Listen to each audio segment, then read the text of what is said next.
Hello everyone, कैसे हैं आप सब लोग? एकदम मस्त, बहुत अच्छे। तो आज हम लोग पढ़ने जा रहे हैं जैव विविधता एवं संरक्षण, बायोडाइवर्सिटी एंड कंजर्वेशन। ये 2022 के सिलेबस में हमारा लास्ट चैप्टर है जीव विज्ञान का। तो आज मैं बहुत ही ज़्यादा एक्साइटेड हूँ आपका सिलेबस कंप्लीट करने के लिए, ताकि आप अच्छे से रिवाइज कर सकें और अच्छे मार्क्स से एग्ज़ाम क्लियर कर सकें। राइट, तो चलते हैं। बट बिफोर दैट हम लोगों को एक चीज़ याद रखनी होगी कि हमारा तरीका क्या है पढ़ने का, वही पुराना। पहले पढ़ना है, समझना है, याद करना है, फिर ही कुछ लिखना है। Okay, all the best. चलो, तो बेटा पहले हम लोगों को ये समझना है कि जैव विविधता होती क्या है। जैव विविधता होती क्या है, फिर हम ये समझेंगे कि हमें उसको संरक्षित करने की क्या ज़रूरत है ना। और अगर हम उसे संरक्षित करना ज़रूरी समझते हैं तो हम उसे कैसे संरक्षित करते हैं, किस किस माध्यम से संरक्षित करते हैं, ये हमें इस चैप्टर में देखना है। ओके, ठीक है। तो पहले ये समझते हैं कि जैव विविधता, अगर हम इस शब्द को तोड़ के देखें तो क्या कह रहा है? जीव की विविधता। इसका कहने का मतलब ये है कि पृथ्वी पर विविध तरीके के जीव तो हैं, तो कुल कितने जीव, कितने प्रकार के जीव पृथ्वी पर उपस्थित हैं, इन्हें हम कहते हैं जैव विविधता। ठीक है, ओके। तो जैव विविधता क्या है? पृथ्वी पर उपस्थित कुल जीवों के प्रकार, है ना। ठीक है,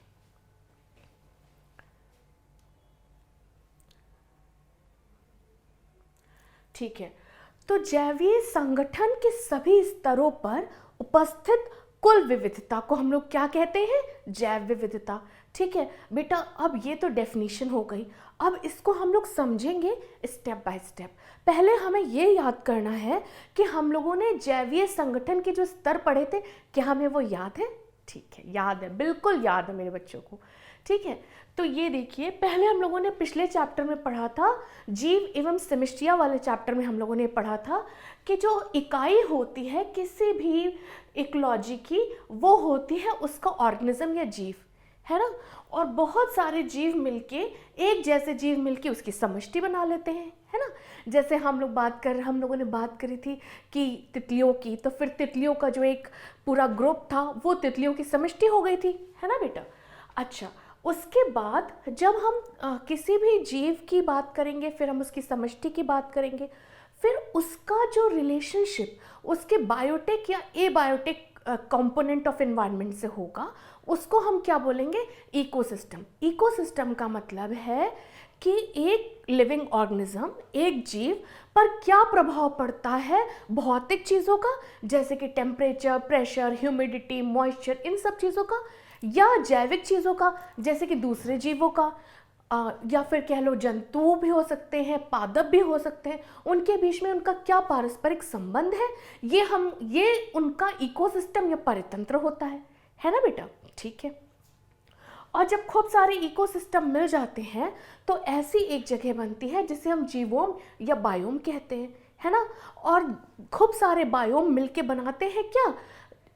जीव मंडल या फिर बायोस्फीयर, है ना बेटा।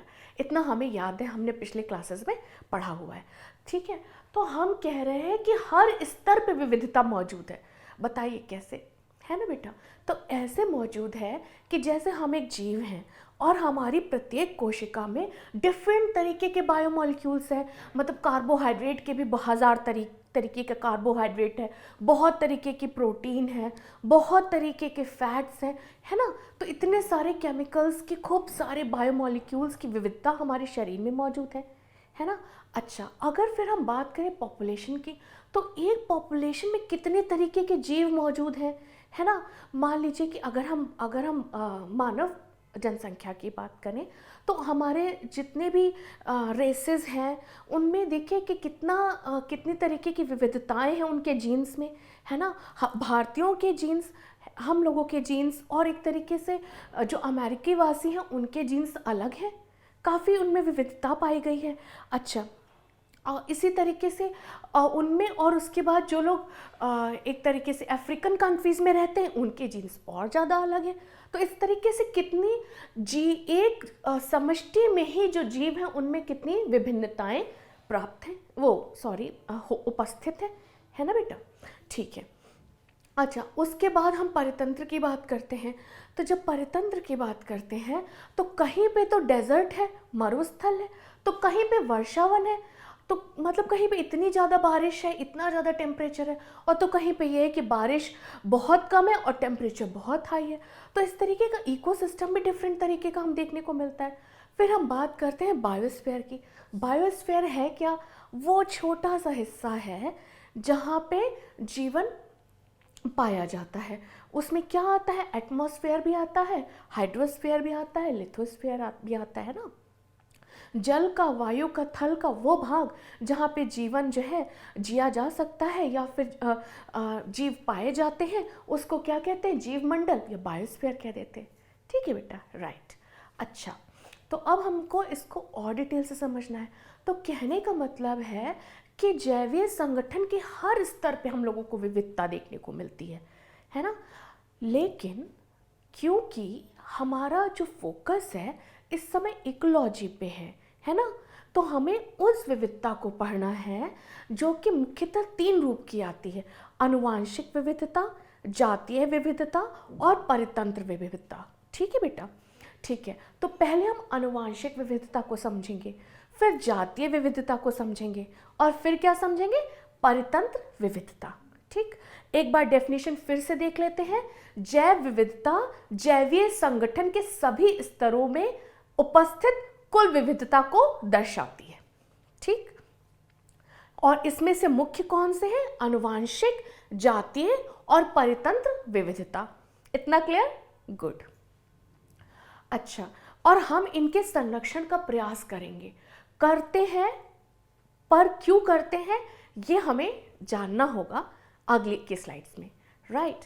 अच्छा बेटा, तो पहले हम आनुवांशिक विविधता की बात करते हैं। हम सभी को आम पसंद है ना। अच्छा, तो आपने आमों की कौन कौन सी वैरायटीज़ खाई हैं? मैंने तो दशहरी खाई है, चौसा, लंगड़ा, तोतापरी, सफ़ेदा और इस तरीके से कुछ कुछ और भी खाई हैं। लेकिन क्या आपको पता है कि भारत में 1000 से अधिक आम की जातियाँ पाई जाती हैं? यस, मतलब इतनी वैरायटीज़ जो शायद मुझे नाम भी नहीं पता होगा और मैं सोच रही हूँ कि कभी खाऊं उन्हें, है ना। चलो, और अच्छा, और आपको ये भी पता है कि, अच्छा बताइए, धान की किस्मों के नाम बताइए। बासमती, है ना, काला नमक, जया, पद्मा, इस तरीके की बहुत सारी वैरायटीज़ आपको पता होंगी। मुझे पता है मुझसे ज़्यादा वैरायटीज़ आपको पता होंगी, है ना बेटा। ठीक है, लेकिन आपको पता है कि भारत में 50,000 से अधिक धान की किस्में होती हैं। तो इसे कहते हैं आनुवांशिक विविधता। मतलब कि प्रजाति तो एक है धान, लेकिन उसमें जितनी अधिक किस्में हैं वो ये बताती हैं कि कितनी अधिक आनुवांशिक विविधता उस जाति में पाई जाती है। ठीक है, ठीक। अगर एक प्रजाति के अंदर बहुत सारी किस्में हैं तो कहा जाएगा कि ये एग्जाम्पल है आनुवांशिक विविधता का। ठीक है, एक प्रजाति की विभिन्न किस्में ये दर्शाती हैं कि उस प्रजाति में आनुवांशिक विविधता बहुत ज़्यादा हाई है, अधिक है, बहुत अधिक है। ठीक, तो मैंने आपको 2 एग्जाम्पल बताए हैं, एक आम का और दूसरा धान का। तो अब हमें क्या पढ़ना है? अब हमें पढ़ना है जातीय विविधता। जातीय विविधता का मतलब ये होता है बेटा कि किसी एक जीव की बहुत सारी जातियां प्रेजेंट होना, है ना। बहुत सारी जातियां किसी भी जीव की पाई जाएंगी तो हम ये कहेंगे कि उसकी जातीय विविधता बहुत अधिक है। जैसे हमने एग्जाम्पल में लिखा हुआ है कि अभी हम लोगों को जितनी चींटियाँ पता हैं, मुझे तो 2 ही तरीके की पता है, या तो लाल वाली चींटी या फिर काली वाली चींटी। लेकिन आपको पता है कि चींटियों की भी 20,000 से अधिक प्रजातियाँ होती हैं, है ना। और वहीं पे अगर हम मछलियों की बात करें तो 28,000 से अधिक जातियाँ उसकी पाई गई हैं, है ना। तो ये कह सकते हैं कि इनमें कितनी अधिक जातीय विविधता है। राइट। अच्छा, अब बेटा हम तीसरी विविधता पे आते हैं जिसका नाम है परितंत्र विविधता। इसमें क्या होता है कि कितने तरीके के परितंत्र किसी एक रीजन में प्रेजेंट हैं। जैसे हम भारत की बात करें तो भारत में देखेंगे कि हम लोग मरुस्थल भी है, वर्षावन भी है, कोरल रीफ्स भी हैं, प्लेन्स भी हैं, बहुत तरीके के इकोसिस्टम प्रेजेंट है, बहुत तरीके के परितंत्र भारत में प्रेजेंट है। तो हम ये कहेंगे कि भारत में परितंत्र विविधता बहुत ज़्यादा है। ठीक है, ओके। तो बेटा आई होप कि ये कॉन्सेप्ट आपको क्लियर हुए हैं और आप इन्हें प्लीज़ नोट कर लें।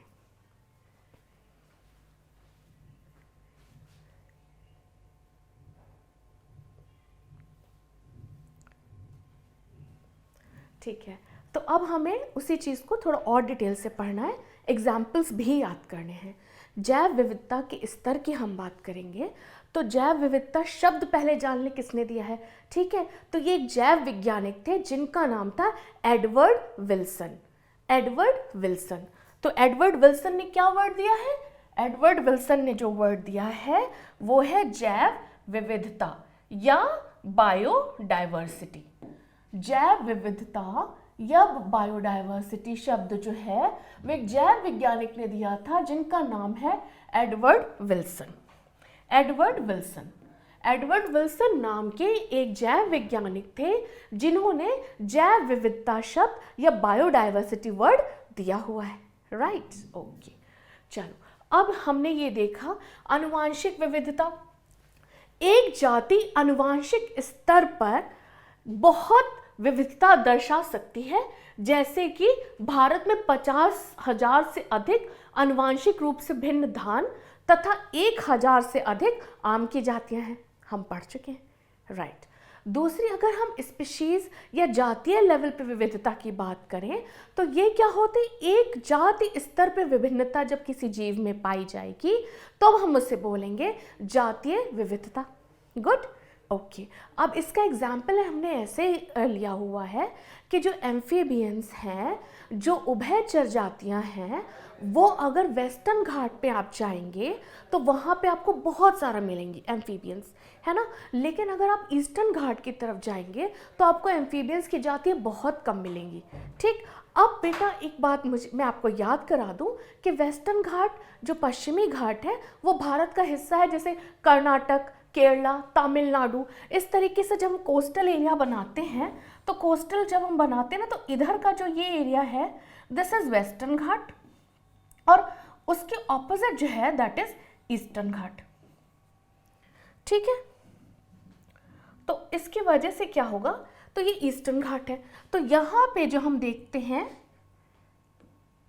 हाँ, तो इस तरफ जब हम देखते हैं तो यहाँ पे एम्फीबियंस की पॉपुलेशन बहुत तरीके की वेराइटीज़ दिखा रही है, ये सॉरी बहुत स्पीसीज रिचनेस बहुत ज़्यादा है, बहुत स्पीसीज दिखा रही है बहुत तरीके की एम्फीबियन पॉपुलेशन में। और वहीं पे जो हम दूसरी तरफ जाते हैं तो एम्फीबियन पॉपुलेशन में उतनी एक तरीके से स्पीसीज या जातियाँ नहीं पाई जाती। राइट, ठीक है। और अच्छा, तो ईस्टर्न घाट में उड़ीसा, आंध्र प्रदेश, इस तरीके के स्टेट्स आपको दिखेंगे।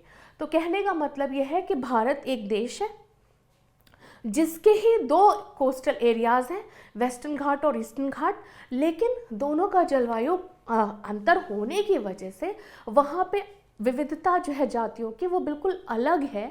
स्पेशली एम्फीबियंस के केस में अगर आप वेस्टर्न घाट पे जाते हैं तो आपको बहुत सारी एम्फीबियंस की जातियाँ देखने को मिलेंगी, और वहीं पे अगर आप ईस्टर्न घाट पे जाते हैं तो आपको उतनी अधिक जीव जातीय विविधता नहीं देखने को मिलेगी।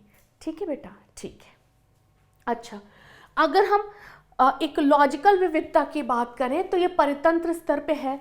जैसे भारत में क्या है, रेगिस्तान भी है, वर्षावन भी है ना, कोरल रीफ्स भी हैं, भिन्न भिन्न तरीके के परितंत्र मौजूद हैं। तो हम कह सकते हैं कि भारत परितंत्र विविधता में बहुत रिच है ना। ठीक है, प्लीज नोट।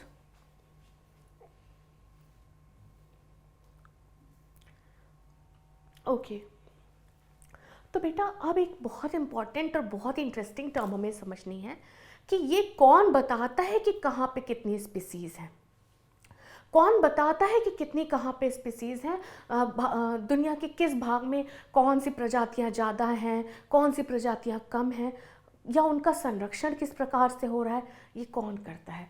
तो इसके लिए एक वैश्विक स्तर की संस्था है जिसका नाम है IUCN या अंतर्राष्ट्रीय प्रकृति संरक्षण संघ, जिसको हम इंग्लिश में कहते हैं international union for conservation of nature and natural resources.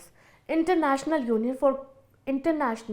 Union for conservation of nature and natural resources.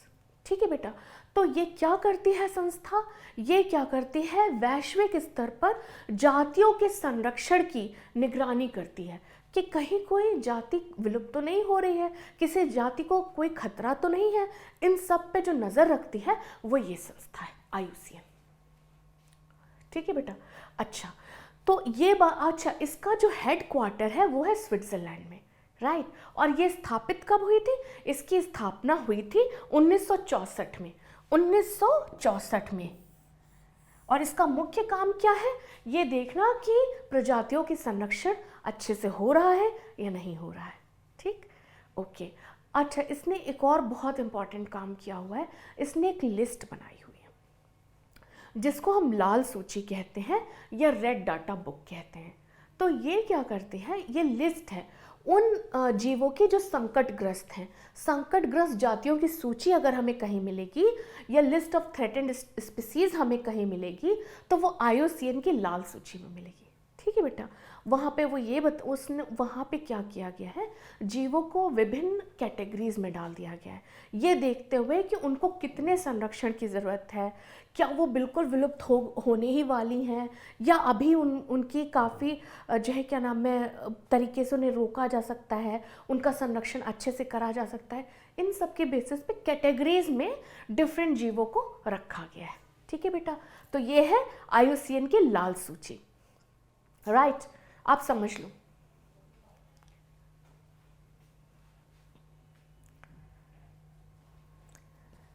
Okay, और एक बहुत इंपॉर्टेंट बात इसमें बेटा समझना है, वो ये है कि IUCN ने अभी तक ये पता लगाया है कि पृथ्वी पर कुल 15 लाख से अधिक जातियां हैं। ठीक है, सारे जीवों की जातियां मिला के 15 लाख से अधिक हैं। ठीक, IUCN ने हमें ये डाटा दिया है। ठीक,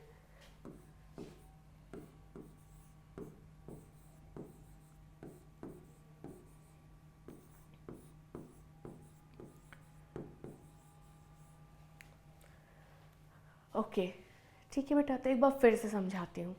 देखो, जीवों का संरक्षण या ये कह लीजिए जातियों का संरक्षण एक अंतर्राष्ट्रीय संस्था है जो पूरा ध्यान रखती है। उसका नाम है IUCN, उसका फुल फॉर्म है international union for conservation of nature and natural resources. ये एक ऑर्गेनाइजेशन है, एक संस्था है जिसका हेडक्वार्टर स्विट्जरलैंड में है। और ये क्या करती है? ये इस बात की निगरानी करती है कि जीवों का संरक्षण अच्छी तरीके से हो रहा है, जातियों की संरक्षण अच्छी तरीके से हो रहा है कि नहीं हो रहा है। ठीक है। अच्छा, अब इस बात को तो उसने क्या करा है कि एक सूची जारी करी है जिसमें कि इस लिस्ट है कि कौन कौन से जीवों को, किस किस प्रजाति के जीवों को संरक्षण की काफ़ी ज़्यादा आवश्यकता है। ठीक है, तो वो संकटग्रस्त जातियों की सूची है, list of threatened species on earth की वो सूची है। ठीक है बेटा। और IUCN ने ही बताया है कि पृथ्वी पर 15 लाख से अधिक प्रजातियां जीवों की मौजूद हैं। ओके बेटा, ठीक है, प्लीज नोट करिए।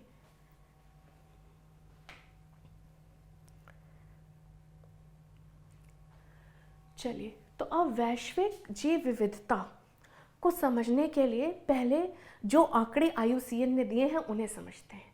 ठीक है, तो IUCN ने कहा है ये सारा जो भी डाटा है ये IUCN का बेसिकली डाटा है। ठीक है बेटा।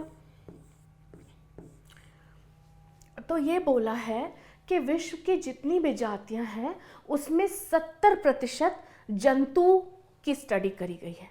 ठीक है, और 22% पादपों और कवक की मिला के स्पीसीज करी गई है स्टडी। ठीक, तो कहने का मतलब है कि जो 15 लाख स्पीसीज़ हम लोगों ने अभी देखा था कि धरती पे मौजूद हैं या जिनके बारे में उसको अनुमान लगाया है IUCN ने, उसमें मुख्यतः जंतु हैं 70% और 22% क्या है, पादप और कवक मिला के। जंतु हैं 70% और पादप और कवक मिला के कितने परसेंट है, 22%। ठीक है बेटा। और जंतुओं में भी जो सबसे अधिक प्रजातियां पाई जाती हैं वो किसकी है, वो कीटों की है। ठीक, 70% कीट हैं।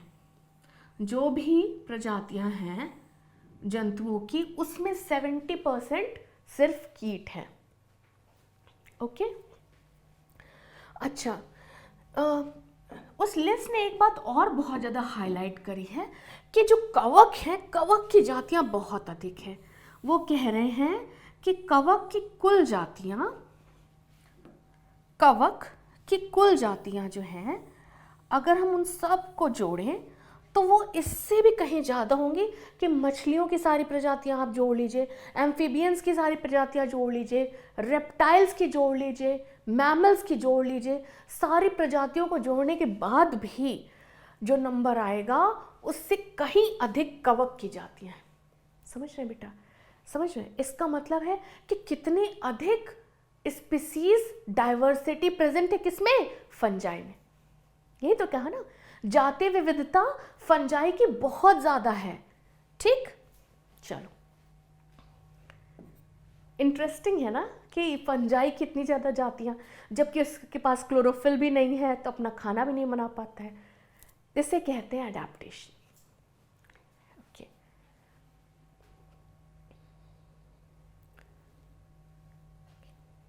ओके बेटा, हैव यू नोटेड? चलो आगे चलते हैं। हाँ, तो अब एक बहुत ही इंटरेस्टिंग सा डायग्राम हमारी एनसीईआरटी में बना हुआ है, तो हमें उसको डिस्कस करना है ना बेटा। तो देखो, इस डायग्राम में ये दिखाने की कोशिश करें हैं कि अगर हम इनवर्टिब्रेट्स की बात करें तो सबसे ज़्यादा नंबर 1 पे क्या है, कीट है। फिर नंबर 2 पे कौन है, नंबर 2 पे क्या है, मॉलस्क है। और नंबर 3 पे क्या है, क्रस्टेशियन है। उसके बाद जो है बाकी सारे जीव उसके रिमेनिंग पार्ट में आ जाते हैं, है ना। तो मुख्यतः इनवर्टिब्रेट्स की जो सबसे ज़्यादा प्रजातियां पाई जाती हैं वो किसकी हैं, कीट की हैं, फिर मॉलस्क की हैं, फिर क्रस्टेशियन की हैं। ठीक, कीट, मॉलस्क, क्रस्टेशियन, इनकी नंबरिंग इस तरीके से।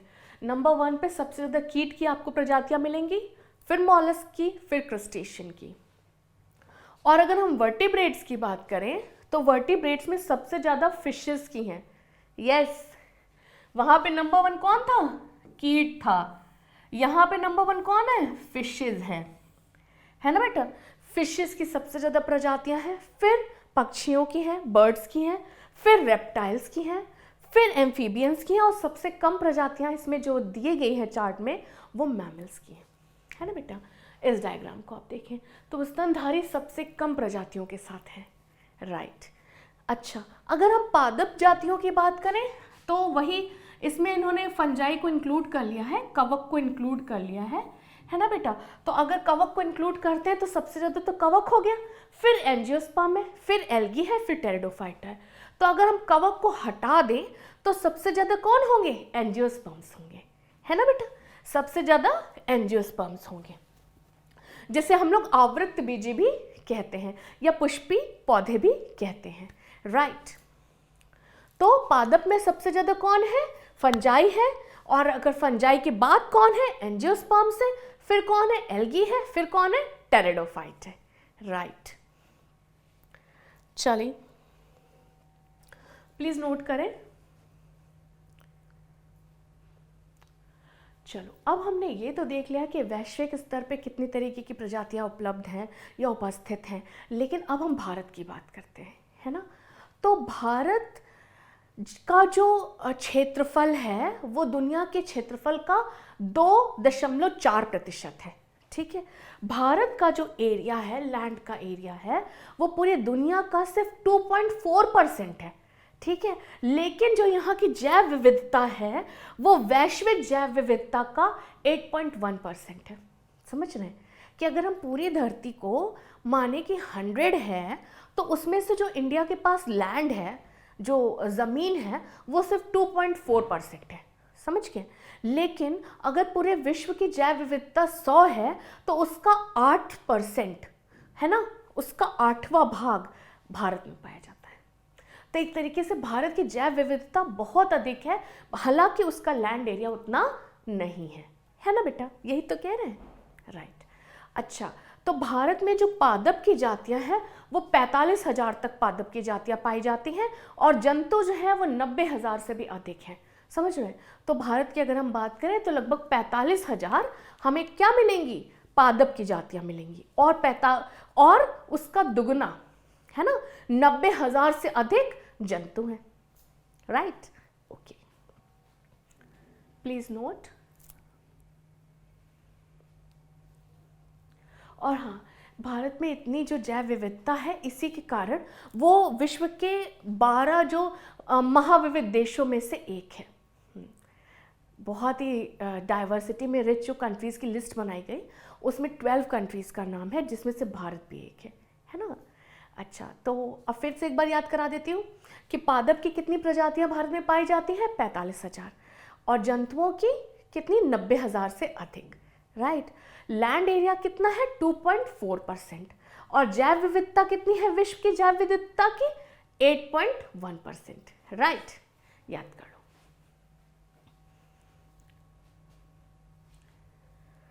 नेक्स्ट,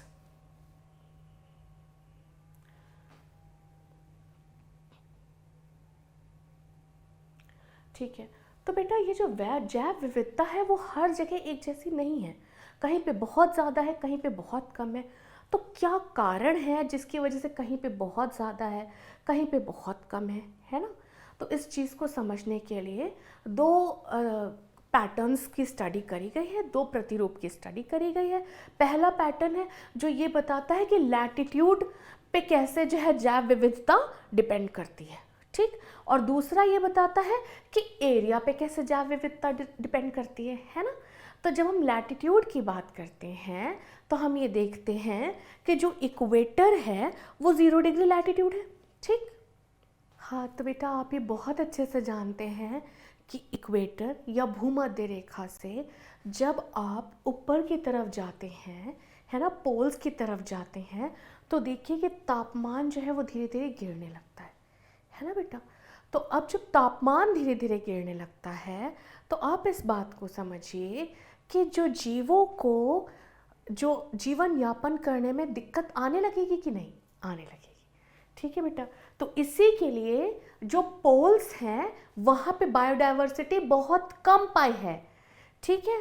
जो पोल्स हैं वहाँ पे जीव विविधता बहुत कम है, जबकि मैक्सिमम बायोडाइवर्सिटी कहाँ पाई जा रही है? इक्वेटर पे, ठीक।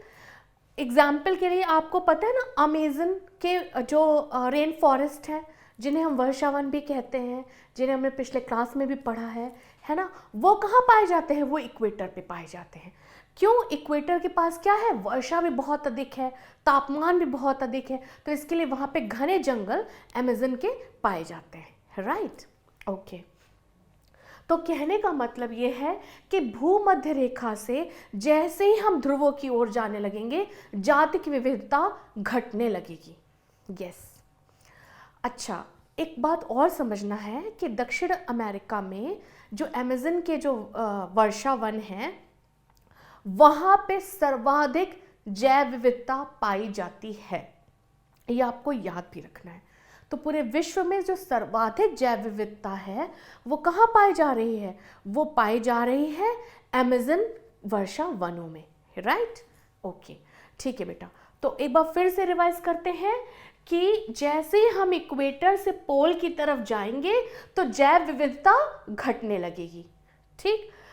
सबसे कम बायोडाइवर्सिटी पोल्स पे होती है और सबसे अधिक बायोडाइवर्सिटी कहाँ होती है? इक्वेटर पे, ठीक। और एग्जाम्पल क्या है? अमेज़न वर्षा वन, जहां पे विश्व की सर्वाधिक जैव विविधता देखी जाती है। राइट, चलो अब आप इसे नोट कर लें और समझ भी लें।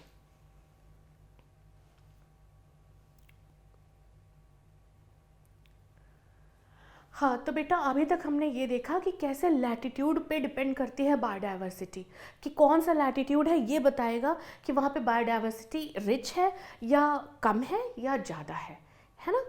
ठीक, तो इस बात पे डिपेंड करता है। जो जो एरियाज़ पोल्स के करीब है, ध्रुवी एरियाज़ में जो चीज़ें हैं ना, उन वहाँ पे बायोडाइवर्सिटी कम होगी, लेकिन जो भूमध्य रेखा के करीब जगह है वहाँ पे बायोडाइवर्सिटी अधिक पाई जाएगी, राइट। अब एक दूसरा कॉन्सेप्ट है, वो ये है कि क्षेत्रफल से इसका क्या लेना देना है ना। तो स्पीसीज एरिया रिचनेस या जातीय क्षेत्र संबंध, इसकी बात करी गई है। बेटा बहुत ही इंटरेस्टिंग स्टोरी है। इसमें क्या हुआ था कि एक साइंटिस्ट थे, इनफैक्ट पर्यावरणविद उन्हें कहेंगे क्योंकि उनको पर्यावरण में बहुत ज़्यादा इंटरेस्ट था, जिनका नाम था अलेक्जेंडर वन हुम्बोल्ट। तो उन्होंने क्या करा कि दक्षिण अमेरिका के वनों में स्टडीज़ करी और वो ये देखते गए कि जितना अधिक एरिया वो स्टडी करते थे उतनी ज़्यादा उनको जैव विविधता दिखती थी एक सीमा तक। ठीक है, मतलब जैसे जैसे वो एरिया और ज़्यादा कवर करते थे, एक्सप्लोर करते थे, उसमें और ज़्यादा वो ढूंढते थे, जितना ज़्यादा एरिया तक वो कवर करते जा रहे हैं उतनी ज़्यादा जीव विविधता उन्हें दिखती जा रही है ना। तो उन्होंने उसी को दिया कि जितना ज़्यादा क्षेत्रफल उतनी अधिक जैव विविधता। उन्होंने बताया कि जैसे जैसे क्षेत्रफल बढ़ता जाता है वहाँ पे उपस्थित जैव विविधता भी बढ़ती जाती है, या वहाँ पे बहुत जैव विविधता ज़्यादा देखने को मिलती है। ठीक है, लेकिन एक सीमा तक। उसके बाद जैसे हम एक्सप्लोरेशन उसके बियॉन्ड करते हैं तो फिर हमें उतनी प्रजातियाँ मिलना कम हो जाती हैं। ठीक है बेटा, तो इसको हम और अच्छे से समझेंगे नेक्स्ट पेज पे जो ग्राफ है, बट इस पे जो जो इन्फॉर्मेशन है पहले हम समझ लेते हैं। तो अगर हम ये कह रहे हैं कि किसी भी क्षेत्र में कितनी जातियां पाई जाएंगी, वो उस क्षेत्र पर के एरिया पे डिपेंडेंट करता है, क्षेत्रफल पे डिपेंड करता है। ठीक है, और इसका अगर हम ग्राफ प्लॉट करेंगे तो हमें रेक्टेंगुलर हाइपरबोला ग्राफ मिलेगा। ये कौन सा ग्राफ होता है देखते हैं। अच्छा, तो कहने का मतलब ये था कि जैसे जैसे ज़्यादा क्षेत्रफल वो घूमते रहे, उसमें आगे जाके अध्ययन करते रहे, तो उन्होंने देखा कि जैसे जैसे क्षेत्रफल बढ़ता जा रहा है वैसे वैसे जो है जैव विविधता भी बढ़ती जा रही है। ठीक है बेटा, ठीक, चलो नेक्स्ट स्लाइड पे चलते हैं, आपको और क्लियर हो जाएगा। ठीक है, तो ये ग्राफ है, देखिए ये दिखा रहा है क्षेत्र, है ना बेटा, और ये क्या दिखा रहा है, जाति की समृद्धि। तो जैसे जैसे क्षेत्रफल बढ़ता जा रहा है जाति की समृद्धि बढ़ती जा रही है, लेकिन एक सीमा तक, उसके बाद वो कांस्टेंट हो जाता है। ठीक, तो कहने का मतलब है कि जितने बड़े क्षेत्रफल का हम अध्ययन करेंगे उतनी अधिक जातीय विविधता हमें देखने को मिलेगी। ठीक, तो उन्होंने अपनी स्टडी से ये कंक्लूजन निकाला कि जितने बड़े क्षेत्रफल का हम अध्ययन करेंगे उतनी अधिक जातीय विविधता हमें देखने को मिलेगी। ठीक, तो उन्होंने क्या करा कि एक तरफ एरिया का प्लॉटिंग करी, दूसरी तरफ उन्होंने जातीय समृद्धि की प्लॉटिंग करी दूसरे एक्सिस पे। तो उन्हें एक कर्व मिला जिसको इन्होंने क्या बोला, रेक्टेंगुलर हाइपरबोला। ये जो कर्व मिला, इसी कर्व को इन्होंने क्या बोला है, रेक्टेंगुलर हाइपरबोला। रेक्टेंगुलर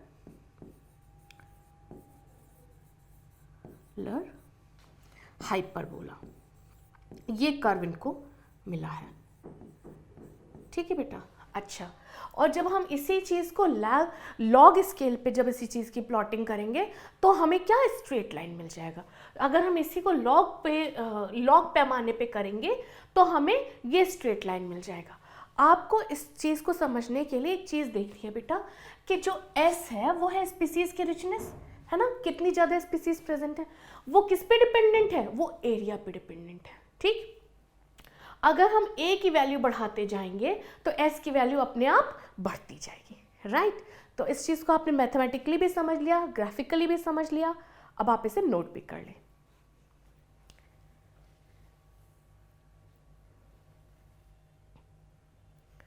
राइट, तो अब हमें ये देखना है कि किस जो पैटर्न्स थे इनमें हम ये जानना चाहते हैं कि ऐसा क्या है कि जो भूमध्य रेखा के पास जो एरियाज़ हैं वहाँ पे ज़्यादा जातीय विविधता है, वहीं पे पोल्स के पास कम है। तो इसके कारण हैं, इसके कारण ये हैं, सबसे पहली बात यह है कि जो इक्वेटर है ना, वहाँ पे सनलाइट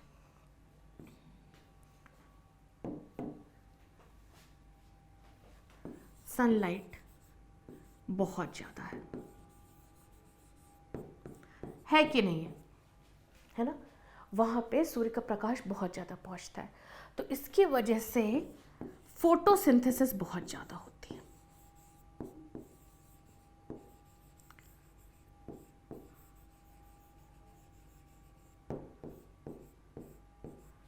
ठीक, फोटोसिंथेसिस बहुत ज़्यादा होने की वजह से जो पौधे की उत्पादकता है,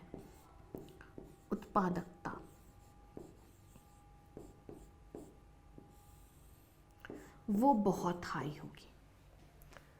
ठीक, अच्छा, तो एक रीज़न तो ये मिला कि इक्वेटर पे ज़्यादा सनलाइट होने से ज़्यादा फोटोसिंथेसिस होती है, तो उत्पादकता बहुत उच्च होती है।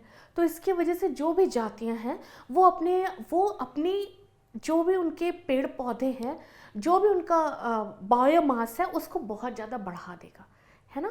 कहने के मतलब ये है कि जो पौधे हैं वो बहुत ही ज़्यादा वो बड़ी मात्रा में दिखेंगे आपको। ठीक, तो प्रजातियां अपने बड़े बड़े मात्राओं में आपको देखने को मिलेंगी। ठीक है, अच्छा, साथ में क्या है, एक और भी रीज़न है कि जो पोल्स है ना, जो पोल्स हैं वहाँ पे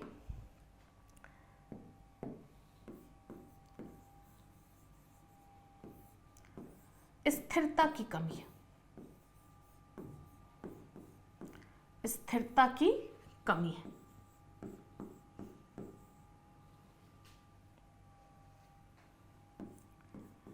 है। क्यों? क्योंकि वहां पे ग्लेशियर्स होते हैं, और जब वो ग्लेशियर्स टूटते हैं तो अपने साथ जो कि वहाँ की जातीय विविधता है उसको ख़त्म कर देते हैं। ठीक है बेटा, ओके। अच्छा, उसके बाद कौन सा, स्थिरता। हाँ, दूसरी बात यह है, एक तीसरा है विकास के लिए समय।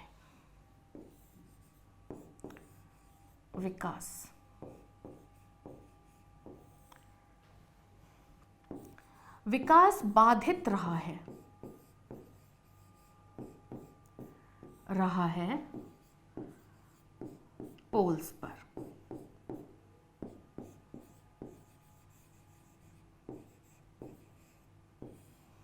ठीक है, लेकिन वहीं पे जब हम बात करते हैं उसकी इक्वेटर की या भूमध्य रेखा पे, तो वहाँ पे हमेशा ही उसको पर्यावरण की तरफ से बहुत ही ज़्यादा सपोर्ट मिला है कि वो अपनी स्पीसीज़ को बढ़ा सके, वहाँ पे जातीय विविधता अधिक हो सके। ठीक है, ओके, राइट। तो ये प्लीज़ नोट करें आप।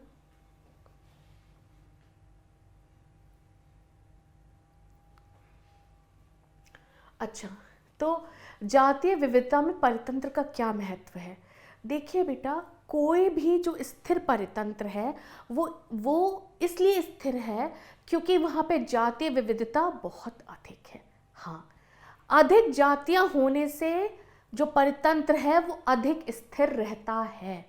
ठीक है, स्थिर परितंत्र की जो क्वालिटीज़ हैं, जो कैरेक्टरिस्टिक्स हैं, जो उसके गुण हैं, वो ये हैं कि वहाँ पे अनेक जातियाँ होती हैं, उसकी उत्पादकता भी स्थिर होती है, साथ में वहाँ पे एलियन जातियाँ अगर आक्रमण कर दें तो वो उसे रोक भी सकते हैं। ठीक, अब एलियन जातियाँ क्या होती हैं ये अभी देखेंगे थोड़ी आगे की स्लाइड्स में, राइट। और चौथा क्या है कि मानव या प्राकृतिक बाधाओं से वो प्रभावित नहीं होता। कौन? एक स्थिर परितंत्र। तो स्थिर परितंत्र वो है जिसमें अनेक जातियां होने से उसमें काफ़ी स्थिरता रहती है। उत्पादकता के टर्म्स में वो जो प्राकृतिक आपदाएं हैं उनसे अपने आप को बचा सकता है, यहाँ तक कि एलियन जातियों के खतरे से भी वो बच सकता है। ठीक है, राइट, ओके। तो जो जैव विविधता है उसकी वजह से पृथ्वी पे जीवन संभव हो सकता है। ठीक है, पृथ्वी पे जीवन जो संभव हुआ है उसका एक कारण जैव विविधता भी हो सकती है। क्यों? क्योंकि जितने अधिक जीव हैं उतना स्थिर परितंत्र है, और जितना स्थिर परितंत्र है उतनी पृथ्वी स्थिर है जीवों के पोषण देने के लिए, है ना। ठीक है, प्लीज नोट इट, राइट। अच्छा, तो एक बहुत ही इम्पॉर्टेंट हाइपोथेसिस है जिसे कहते हैं रिवेट पॉपर परिकल्पना या फिर रिवेट पॉपर हाइपोथेसिस। तो ये बहुत ही इंटरेस्टिंग है। ये बताती है कि किसी भी परितंत्र की स्थिरता में उसके जातीय विविधता का क्या योगदान है। ठीक, परितंत्र को स्थिर रखने में जातियों के महत्व को बताती है, पहली बात। अब इस हाइपोथेसिस को दिया किसने था? पॉल एहरलिख। पॉल एहरलिख नाम के एक इकोलॉजिस्ट थे, है ना, उन्होंने ये टर्म दी थी। बहुत इंटरेस्टिंग ये है हाइपोथेसिस, इसको समझते हैं। ठीक है, तो बेटा हुआ ये था कि उन्होंने ये कहा कि अगर आप परितंत्र को एक हवाई जहाज माने, परितंत्र को एक हवाई जहाज माने और उसमें जितनी कीलें लगी हैं उन सबको आप विभिन्न जातियां माने। ठीक, परितंत्र को क्या माना? हवाई जहाज, और उसमें जो जितनी भी जातियां उपस्थित थी उन सबको माना कीले। फिर उन्होंने ये माना, जैसे ये डायग्राम में बना है, कि प्लेन को क्या बनाया? इकोसिस्टम। और ये जो ग्रीन कलर से दिख रहा है ना, ये सारी स्पीसीज हैं या कील, इस जिन्हें कील बोला है इन्होंने, रिवेट। ठीक, तो जब उन्होंने कहा कि जितने जितने यात्री उतरते जा रहे हैं वो अपने साथ अगर एक एक कील चुरा के ले जाएं तो थोड़े समय तक तो हो सकता है कि प्लेन इम्बैलेंस ना हो, लेकिन अगर जितनी ज़्यादा कीलें उसमें से निकलती जाएंगी उतना ज़्यादा प्लेन अपना संतुलन खोता जाएगा।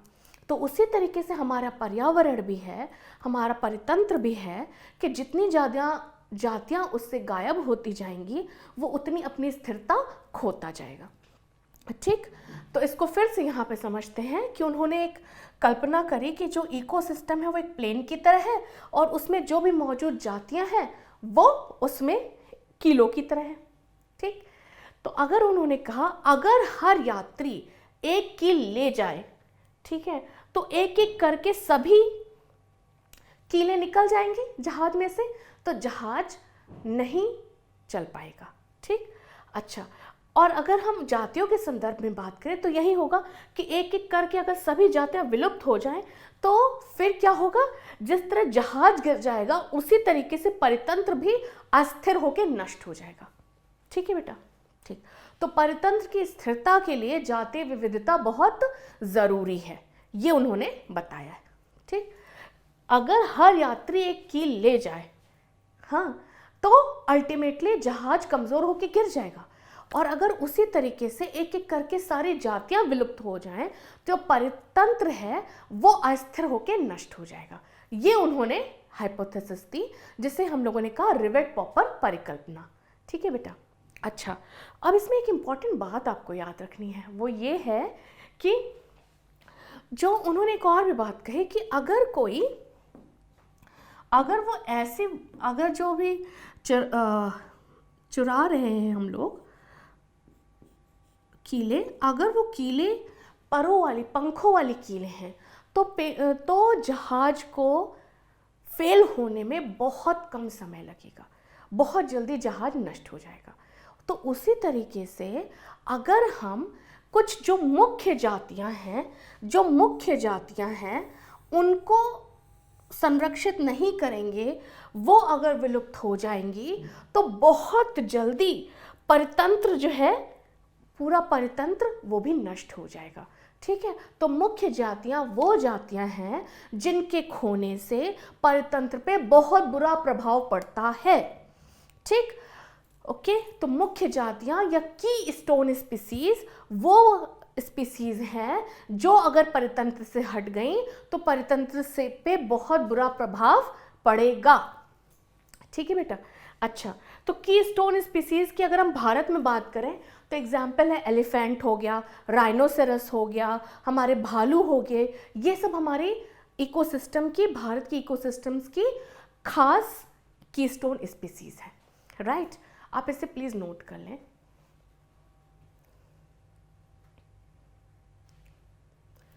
चलिए, तो अब हम लोगों ने ये जैव विविधता को क्षति के बारे में पढ़ना है कि कैसे क्षति हो रही है या कहाँ हमें इसका रिकॉर्ड मिल रहा है कि कौन सी ऐसी जातियां हैं, प्रजातियां हैं जिन्हें हमें संरक्षण की कोशिश करनी चाहिए, जिन्हें हमें संरक्षित करना चाहिए, या कौन कौन से जातियां प्रजातियां हैं जो विलुप्त हो गई हैं, है ना। तो इन सब की स्टडी किसने करी है? IUCN ने।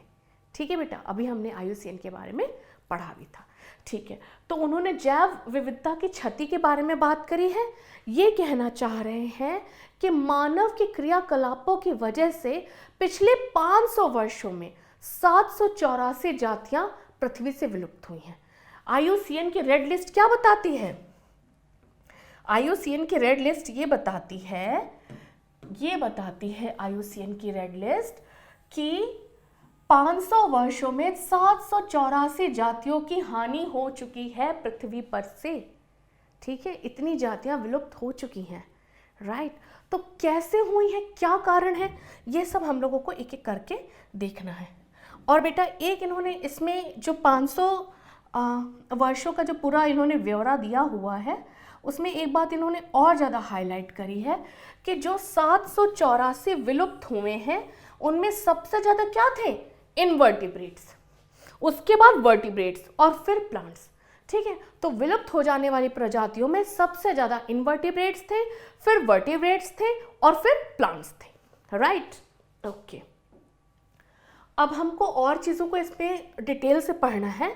अच्छा, अगर मैं बात करूं कि ये हम लोग क्यों पढ़ना चाहिए, संरक्षण की क्या ज़रूरत है, तो IUCN ने इसकी भी चेतावनी दी है। उसने कहा हुआ है कि अगर इसी रेट से चला ना तो 100 वर्षों में, आगामी 100 वर्षों में पृथ्वी की आधी जातियां विलुप्त हो जाएंगी। अगर यही रेट चलता रहा तो अगले 100 साल में पृथ्वी की आधी जातियां विलुप्त हो जाएंगी। ठीक, अच्छा, एग्जाम्पल कौन कौन सी जातियां विलुप्त हो चुकी हैं उनके 2 एग्जाम्पल्स आप याद कर लो, क्योंकि एग्जाम में ये इंपॉर्टेंट है, पूछा जाएगा।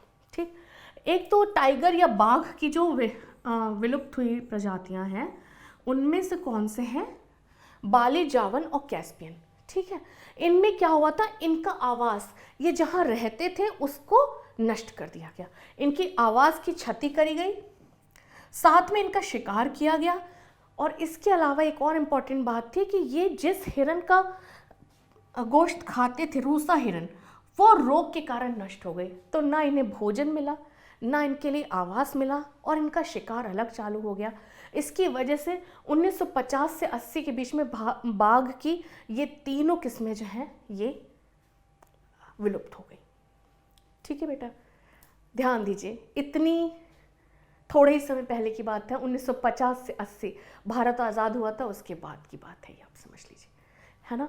बाघ की 3 किस्में, बाली, जावन और कैस्पियन, धरती से गायब हो गई। क्यों? क्योंकि उनकी आवाज़ की क्षति हुई, उनका शिकार हुआ और उनका जो भोजन था रूसा हिरन, वो रोगग्रस्त होके ख़त्म हो गई, उसकी खुद की प्रजाति। राइट, चलो अब नेक्स्ट एग्जाम्पल देखते हैं कि एक पक्षी था जिसका नाम था डोडो, जो मॉरिशस में रहता था।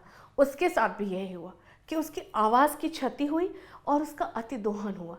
इसका मतलब है ओवर एक्सप्लॉयटेशन हुआ, मतलब कि उसे खाने के लिए यूज़ करते थे उसका मीट, और इतना ज़्यादा यूज़ करा कि वो ख़त्म ही हो गया। ठीक है बेटा, तो आप इन्हें नोट भी करिए और सोचिए भी कि हम लोग अपने क्रियाकलापों से कैसे नेचर को नुकसान पहुंचा रहे हैं।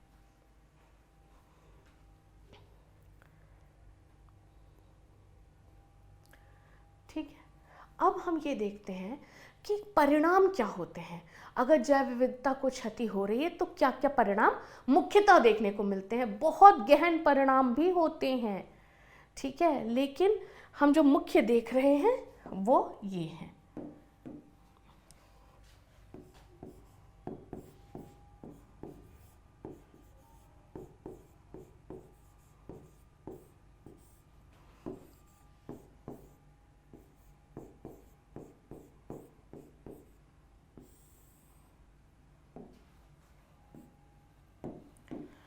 बेटा देखो, सबसे पहले अगर प्रजाति ही खत्म हो जाएगी तो क्या पौधों की उत्पादकता बढ़ेगी या घटेगी?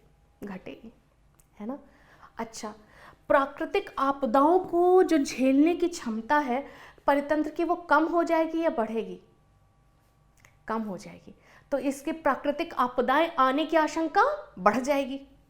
ठीक है, रोग पीड़कों के आक्रमण का खतरा भी बढ़ जाएगा। ठीक, और सबसे इंपॉर्टेंट है जलवायु परिवर्तन भी होगा। जलवायु परिवर्तन भी एक इसका इम्पैक्ट होगा। वो कैसे होगा? जैसे हमने अभी पढ़ा कि जैसे जातियां विलुप्त होंगी वैसे वैसे परितंत्र जो है वो कमज़ोर होता जाएगा, अस्थिर होता जाएगा। और जो भी कमज़ोर या अस्थिर परितंत्र है वहाँ जलवायु परिवर्तन होने के बहुत अधिक संभावनाएं हैं। ठीक है बेटा, प्लीज़ आप नोट करें। राइट। तो अच्छा, कारण क्या क्या है जैव विविधता को नुकसान? कौन कौन सी चीज़ें हैं जो जैव विविधता को क्षति पहुंचा रही हैं? बेटा अभी हम लोगों ने देखा था कि आवास की क्षति, है ना।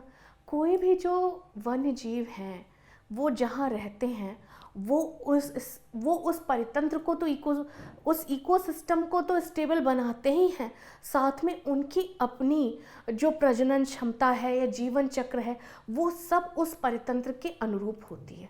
ठीक है, लेकिन अगर उनका आवास खंडित हो जाए या उसको क्षति हो जाए तो क्या वो अपना जीवन चक्र या प्रजनन अच्छे से कर पाएंगे? नहीं कर पाएंगे। और इसी की वजह से क्या होता है कि वो विलुप्त होने लगते हैं। ठीक है, आवासीय क्षति सबसे मुख्य कारण है। विलुप्ति का मुख्य कारण आवासीय क्षति है। बेटा ये चीज़ आप याद रखना, जिसको इंग्लिश में क्या बोलते हैं? Habitat destruction. Habitat destruction. ठीक, अच्छा, अब जैसे इसका एग्जाम्पल हम लोग ये देखते हैं कि अभी तक हम बात कर रहे थे कि अमेज़न वर्षा वन में तो बहुत ज़्यादा जैव विविधता है, लेकिन बेटा जो मानव की एक्टिविटीज़ है ना उससे वो भी प्रभावित है। ये समझ लीजिए कि वहाँ पर इतनी ज़्यादा प्लांट्स थे, इतनी ज़्यादा ऑक्सीजन प्रोड्यूस करते थे कि उन्हें पृथ्वी का फेफड़ा कहते थे। यस, है ना। लेकिन वहाँ पर भी पेड़ों को काटा जा रहा है। किस लिए? सोयाबीन की खेती करी जा रही है। सोयाबीन की खेती करी जा रही है, जानवरों के लिए चारगाह बनाया जा रहा है और इन सब से उस वन को काट के साफ करा जा रहा है। और उसका नतीजा क्या हो रहा है? उसका नतीजा ये हो रहा है कि वहाँ पे जो भी स्पीसीज प्रेजेंट हैं वो धीरे धीरे विलुप्त हो रही हैं।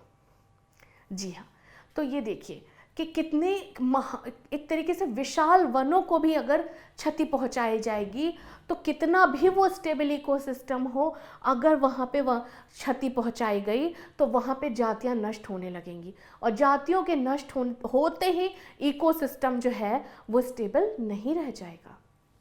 राइट, ठीक है बेटा। अब एक दूसरी टर्म आती है, वो ये है कि आवासीय विखंडन। आवासीय विखंडन क्या होता है? ठीक है, आवासीय विखंडन का मतलब है कि बड़े बड़े आवासों को छोटे छोटे खंडों में विभक्त कर देना। कहने का मतलब यह है कि कोई भी जीव था जो एक बहुत बड़े एरिया में रहता था, अब वहाँ पे कोई बिल्डिंग बन गई या कोई फैक्ट्री लग गई तो उसका आवास जो है वो खंडित हो गया। आवास खंडित होने से उसके जीवन चक्र पे नेगेटिव इम्पैक्ट पड़ने लगता है और सारी परितंत्र की स्थिरता भी घटने लगती है। और अंत में क्या होगा? अंत में वही होगा जिससे पॉपुलेशन घटेगी और पॉपुलेशन घटने से अल्टीमेटली क्या होता है? कम होते होते ऐसा हो जाता है एक दिन कि वो जाति ही विलुप्त हो जाती है। समझ रहे हैं आप? तो पहले क्या गिरावट आएगी पॉपुलेशन में, लेकिन धीरे धीरे पॉपुलेशन इतनी कम हो जाएगी कि वो जाति ही विलुप्त हो जाए। ठीक है, तो प्लीज इसे नोट करें। चलो अब अतिदोहन की बात करते हैं। देखो बेटा, जो अतिदोहन होता है ना वो किसी भी जीव जंतु का उससे मिलने हुए उससे जो जो चीज़ें मिल रही है ना उसके लिए होता है। तो या तो भोजन के लिए होगा या फर के लिए, ऊन के लिए, या फिर रसायनों के लिए, या फिर दवाओं के लिए, है ना। ये 3-4 एग्जाम्पल। आपके जो एग्जाम्पल है वो स्टेलर सी काउ है आपके सिलेबस में। ये क्या है कि ये रशिया में पाए जाने वाला एक जलीय स्तनधारी था, एक जलीय स्तनधारी है, और दूसरा कौन है, पैसेंजर कबूतर है। अभी इन दोनों के बारे में बताती हूँ। तो हुआ ये कि जो स्टेलर सी काऊ है, इसकी हंटिंग हुई, इसका शिकार हुआ, किसके लिए, मीट के लिए, फर के लिए, कहीं कहीं फैट भी लिख देते हैं, है ना, वसा के लिए इसको जो है मार दिया गया। और मारते मारते इसकी जो समष्टि है वो इतनी कम होती गई कि अल्टीमेटली ये विलुप्त हो गया। स्टेलर सी काऊ जलीय स्तनधारी होता है ये।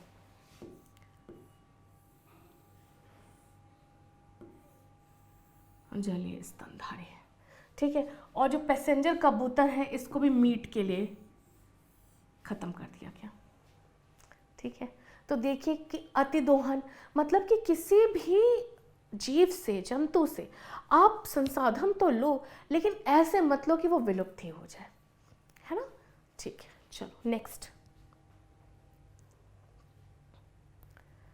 राइट, अच्छा, विदेशी जातियों का आक्रमण, बेटा ये भी बहुत बड़ा इशू है, बहुत बड़ी प्रॉब्लम है।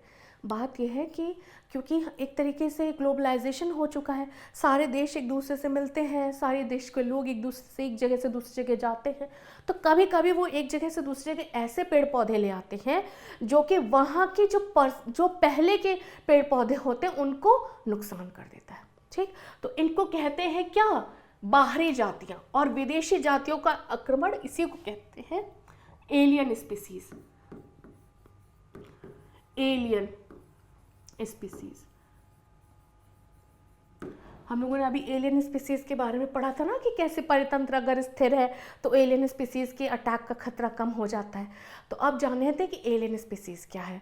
ये बाहरी जातियां हैं, जब आती हैं तो जो पहले से जातियां हैं उनके ऊपर आक्रामक हो जाती हैं और स्थानीय जातियों को नुकसान पहुंचा देती हैं, ठीक। इसका एग्जाम्पल क्या है, गाजर घास, पार्थेनियम, लैंटाना कमारा, हेसेंथ, आइकॉर्निया, ये सब खरपतवार जातियां हैं। अब बेटा थोड़ी सी इंटरेस्टिंग स्टोरी सुनाने जा रही हूँ कि इंडिया में ये कैसे कैसे आई हैं। इनके एग्जाम्पल्स बहुत इंटरेस्टिंग भी हैं और इम्पॉर्टेंट भी, तो ध्यान से सुनिएगा। देखो, जो आइकॉर्निया है या जलकुंभी जिसे कहते हैं, इसको भारत लाया गया था ब्रिटिश के द्वारा सुंदर पुष्पों की वजह से, ठीक है बेटा, सुंदर पुष्पों की वजह से इसको भारत लाया गया था। तो ब्रिटिशर्स उसको इंडिया लेके आए थे इसके सुंदर पुष्पों की वजह से, है ना बेटा। लेकिन जब ये इंडिया में आया है, और ये जलकुंभी होता है, एक तो पहली बात तो ये उसमें तालाब या किसी ऐसे पानी के ही स्रोत में लगाया जाता है ना। तो वहाँ पे क्या करा कि इसने अन्य जल जीवों के लिए संकट उत्पन्न कर दिया, अन्य जलीय जीवों के लिए संकट उत्पन्न कर दिया। कैसे कर दिया, देखो बेटा, ये पूरी तरीके से तालाब के ऊपर छा जाता है। हम लोग देखे हैं जलकुंभी, है ना, तो जलकुंभी पे ऐसे पूरे तालाब पे छा जाता है, तो नीचे जो मछलियाँ होती हैं ना, उन तक ऑक्सीजन नहीं पहुंच पाती और वो मर जाते हैं, ठीक। अच्छा, दूसरा एग्जाम्पल हम लोगों ने क्या लिया, लैंटाना कमारा का। लैंटाना कमारा का दूसरा एग्जाम्पल है, ये क्या है, ये भी लाया गया था क्या, सुंदर पुष्पों के लिए, ब्रिटिश ही इसको भी लेके आए थे, लेकिन ये पशुओं के लिए क्या, विषैला है। तो अगर इसको पशु खा लेते हैं तो वो उनके लिए विषैला हो जाता है, राइट। अब तीसरा एग्जाम्पल है गाजर घास या पार्थेनियम का। ये क्या हुआ, इसको क्या हुआ कि भारत ने अमेरिका से गेहूं को निर्यात किया, कब, 1955 में, ठीक है। और उसके साथ में क्या हुआ कि गेहूं के साथ में क्या आ गया, गाजर घास आ गई। और गाजर घास ने आते हुए क्या करा कि अन्य पौधों से स्पर्धा करने के बाद में दूसरे पौधों को ये पनपने ही नहीं देता, उनका सारा पोषण ले लेता है, तेजी से फैलता है, उनके लिए कोई जगह नहीं बच पाती है। तो आप देख रहे हैं कि किस तरीके से गाजर घास ने जो है, जो भारत के स्थानीय पौधे थे उनका जीना मुश्किल कर दिया, समझ रहे हैं। तो इस तरीके से जो एलियन स्पीसीज होती हैं वो बाहर से आके जो स्थानीय प्रजातियां हैं, जो स्थानीय जातियां हैं, उनको जीना कर देती हैं दूभर, ठीक है बेटा। तो ये 3 एग्जाम्पल्स हैं, एग्जाम्पल है ये किसके,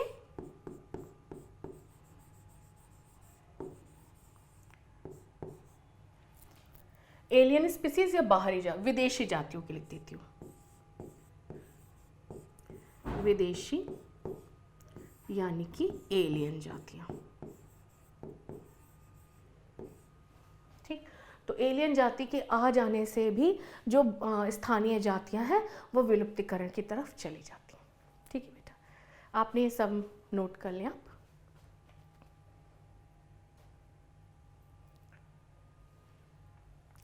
अच्छा, अब एक सहविलुप्तीकरण का एक एग्जाम्पल है, सहविलुप्तता। इसका मतलब ये है कि जैसे अगर किसी जीव पर कोई दूसरा जीव निर्भर है ना, और अगर जो पहला जीव है जिस पे दूसरा जीव निर्भर है, अगर वो विलुप्त हो गया तो जो निर्भर जीव है, जो आश्रित जीव है, वो भी नहीं जी पाएगा, है ना, वो भी खत्म हो जाएगा। तो जैसे अगर मान लो कि कोई मछली है वो विलुप्त हो गई, तो उस पे आश्रित, उसके आश्रित जो परजीवी हैं, है ना, वो भी विलुप्त हो जाएंगे। देख रहे हो आप, परजीवी भी विलुप्त हो जाएंगे।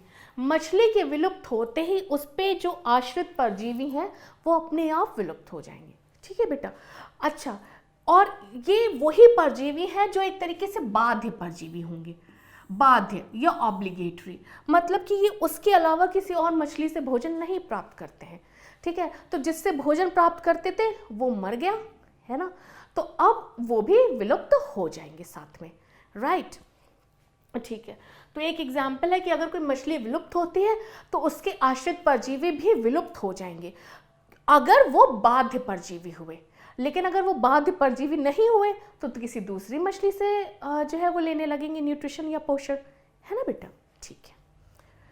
अच्छा, इसी तरीके से हम लोग जब परागण की बात पढ़ते थे तो ये पढ़ते थे कि जो पौधे हैं और जो परागकण हैं, है ना, जो परागकारी हैं, अगर उनके बीच में एक सहजीवी संबंध होता है ना, तो पादप अगर विलुप्त हुआ तो उस पर आश्रित परागकारी भी विलुप्त हो जाएगा। तो कहने का मतलब ये है कि जिन जीवों में सह उपकारिता होती है, वो एक दूसरे पर निर्भर रहते हैं, या परजीवी रिलेशनशिप होता है, जब एक गायब होगा, एक विलुप्त होगा तो दूसरा स्वतः विलुप्त हो जाएगा। ठीक है बेटा, प्लीज नोट कर लें इसे। ठीक है, तो हमें जैव विविधता को क्यों संरक्षित करना चाहिए ये अब हमें समझना है।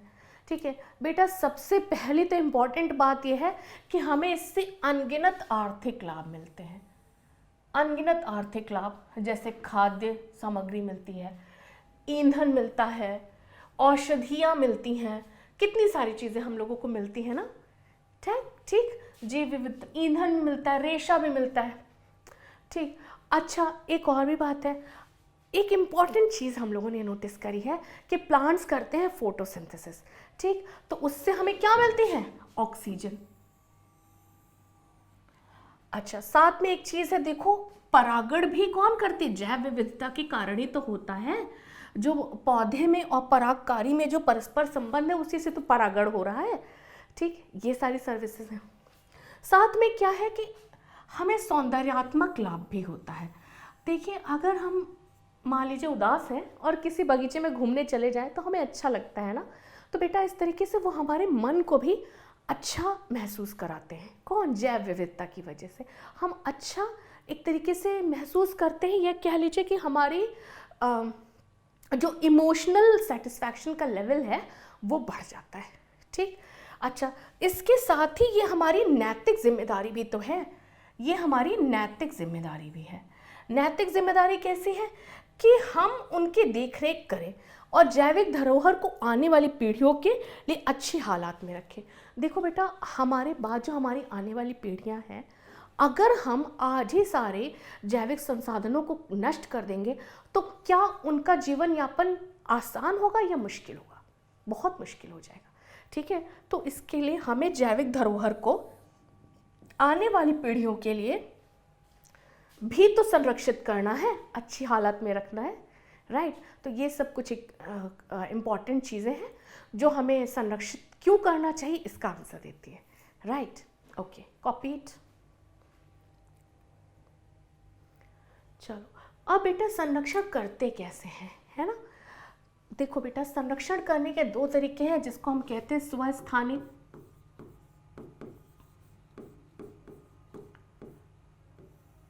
या फिर बाह्य स्थानी।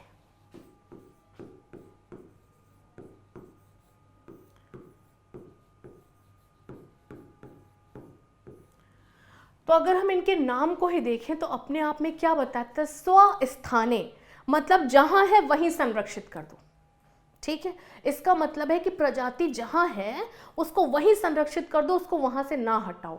मतलब कि उसके जो नेचुरल इन्वायरमेंट है, प्राकृतिक आवास है, वहीं पर उसको संरक्षित करो, ठीक।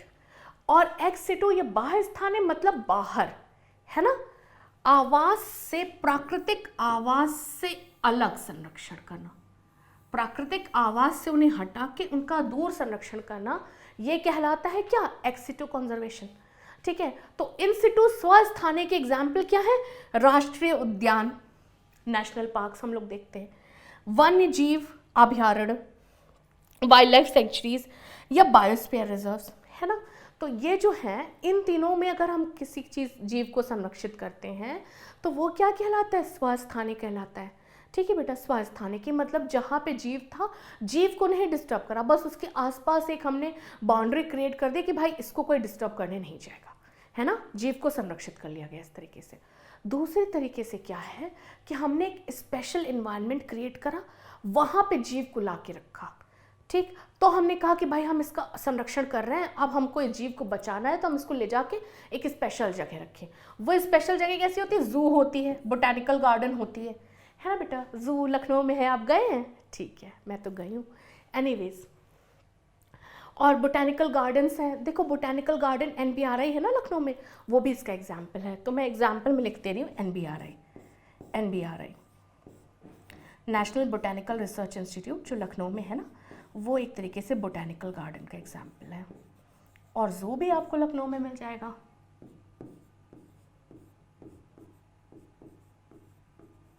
एनीवेज, ठीक है बेटा।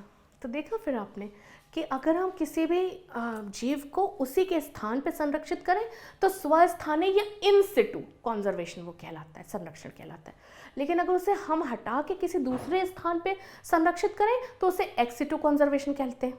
इतना कॉन्सेप्ट क्लियर, गुड। चलो अब नेक्स्ट स्लाइड पे चलते हैं। नोटेड फर्स्ट,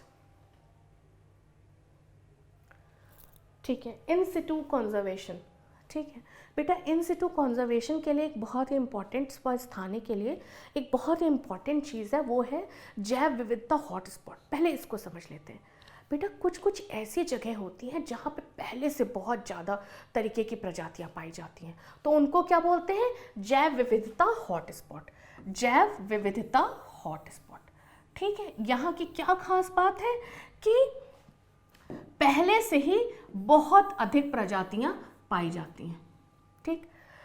तो इंपॉर्टेंट बात एक ये याद रखिए कि पहली बात तो उन पे बहुत ज़्यादा प्रजातियां पाई जाती हैं, प्लस वहाँ पे ऐसी प्रजातियां भी पाई जाती हैं जो और कहीं ना पाई जाए।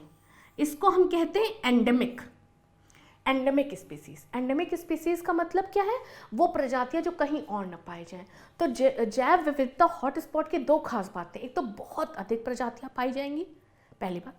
दूसरा, ये ऐसी प्रजातियां भी वहां पे पाई जाएंगी जो कहीं और न पाई जाए, ठीक। तो ये होते हैं क्या, विविधता हॉटस्पॉट, जैव विविधता हॉटस्पॉट, ठीक है। तो पूरे विश्व में मिला के आज के डेट में 34 जैव विविधता हॉटस्पॉट हैं, जिसमें से 3 भारत में है,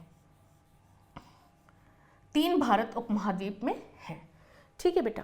अच्छा, अब एक बात समझना है कि ये इतने इंपॉर्टेंट क्यों है बेटा। देखो, जैव विविधता हॉटस्पॉट, भले ही इनको जो ग्लोबल एरिया है वो 2% से भी कम है, 2% से भी कम एरिया में जैव विविधता हॉटस्पॉट बनाए गए हैं या चिन्हित किए गए हैं, लेकिन इनकी वजह से 30% तक कम, 30% तक कम विलुप्त हो रहे हैं प्राणी।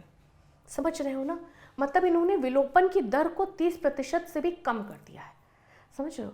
मतलब कहने का ये है कि 1/3 जीव संरक्षित होने लगे हैं, सिर्फ 2% भूमि का हिस्सा उनके लिए अगर हम डेडिकेट कर दे तो, है ना बेटा?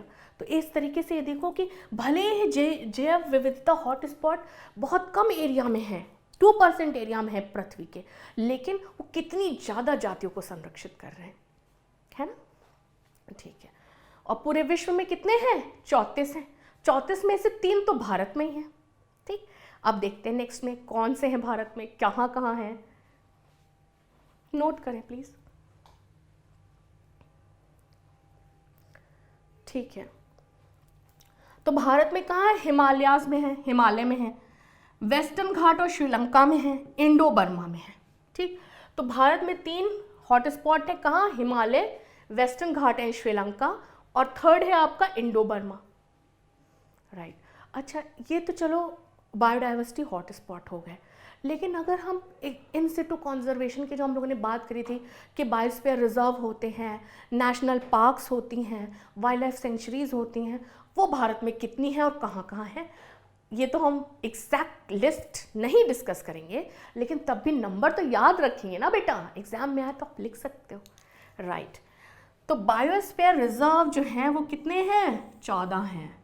एग्जाम्पल इसका कौन है? आपने सुना होगा सुंदरबन वेस्ट बंगाल में, है ना, उसके साथ ही मानस आसाम में। ठीक है, अब अगर हम बात करें नेशनल पार्क की तो 90 हैं, नेशनल पार्क 90 हैं।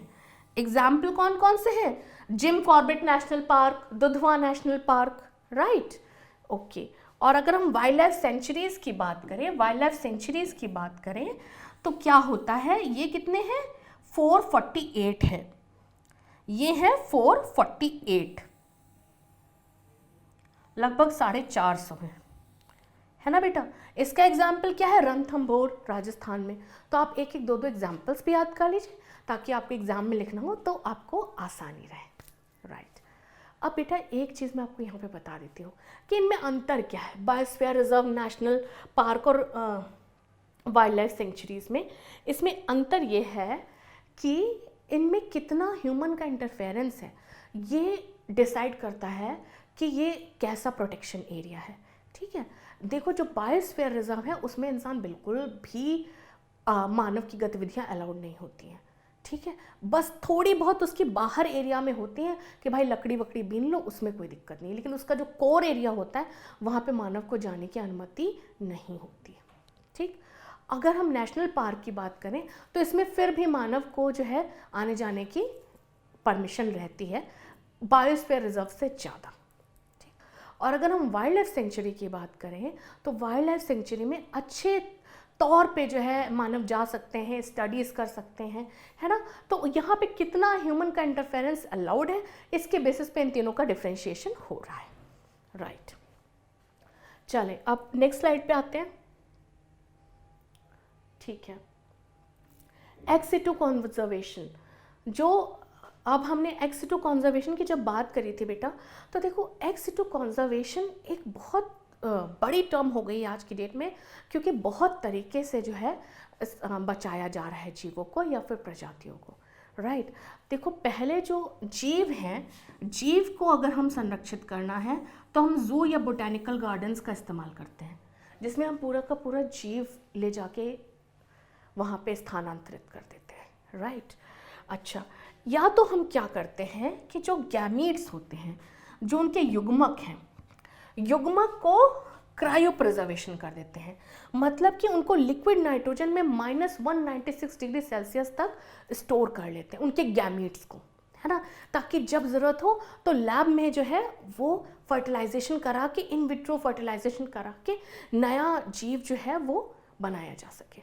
ठीक, तो गैमीट को प्रिजर्व करा जाता है क्रायो प्रिजर्वेशन से। कहाँ? लिक्विड नाइट्रोजन में। किस टेम्परेचर पे? -196 degree Celsius. Right, okay. In vitro fertilization, in vitro fertilization का मतलब है कि लैब कंडीशंस में प्रजनन करवाना। ठीक, अब इसका मतलब क्या होता है? इसका मतलब ये होता है कि कुछ ऐसी प्रजातियां हैं जो कि प्राकृतिक एनवायरनमेंट में प्रजनन जिनका नहीं हो पा रहा है, ठीक है, तो उनका क्या करा जाता है, उनके गैमीट्स का फ्यूजन जो है वो लैब कंडीशन में कराया जाता है, that is in vitro fertilization. ठीक है, उसके बाद टिश्यू कल्चर करा जाता है प्लांट्स में। प्लांट्स में एक बहुत इंपॉर्टेंट कैरेक्टरिस्टिक है, उसका नाम है टॉटिपोटेंसी। इसका मतलब ये है कि प्लांट की एक सेल में इतनी क्षमता है कि वो पूरा का पूरा नया पौधा बना सकती है। तो इसी क्षमता को यूज़ करने के लिए पादप कल्चर करा जाता है, या फिर पादप टिश्यू कल्चर, जिसे उत्तकीय संवर्धन भी कहते हैं। उत्तकीय संवर्धन, ऊतक को संवर्धित करने वाली जो प्रक्रिया है वो क्या कहलाती है, प्लांट टिश्यू कल्चर। वहाँ पे एक टिश्यूज जनरेट करे जाते हैं टॉटिपोटेंसी से, और उनसे नया प्लांट बनाया जाता है, राइट, ओके। अच्छा, उसके अलावा क्या करा जाता है, बीज बैंक होता है। बीज बैंक या सीड बैंक में क्या करते हैं कि वो ऐसे बीज जो कि वाइल्ड स्पीसीज के हैं, है ना, जंगली प्रजातियां जो हैं, उनके बीजों को संरक्षित करते हैं ताकि ज़रूरत पड़ने पर उनको उगाया जा सके और वो पौधा बनाया जा सके, राइट, ओके। ठीक है बेटा, तो आपने ये देखा कि जब बाह्य स्थानीय या एक्स सिटू कंजर्वेशन होता है तो आपको जो मुख्यतः याद रखना है वो याद रखना है जू और बोटेनिकल गार्डन, इसके एग्जाम्पल हैं। लेकिन इस बात को भी समझना है कि अब गैमीट का प्रिजर्वेशन, सीड का प्रिजर्वेशन, ये सब कुछ भी होता है। ठीक, आपके सिलेबस में डिटेल में नहीं था, इसके लिए मैंने आपको सिर्फ समझा दिया है, राइट। और आपको याद क्या रखना है, याद बेटा ये दो एग्जाम्पल खाली रखने हैं आपको एक्स सिटू कंजर्वेशन के, कि जीवों को संरक्षित करते हैं कहाँ, जू और बोटेनिकल गार्डन में। ठीक है, तो आप प्लीज इसे नोट कर लें।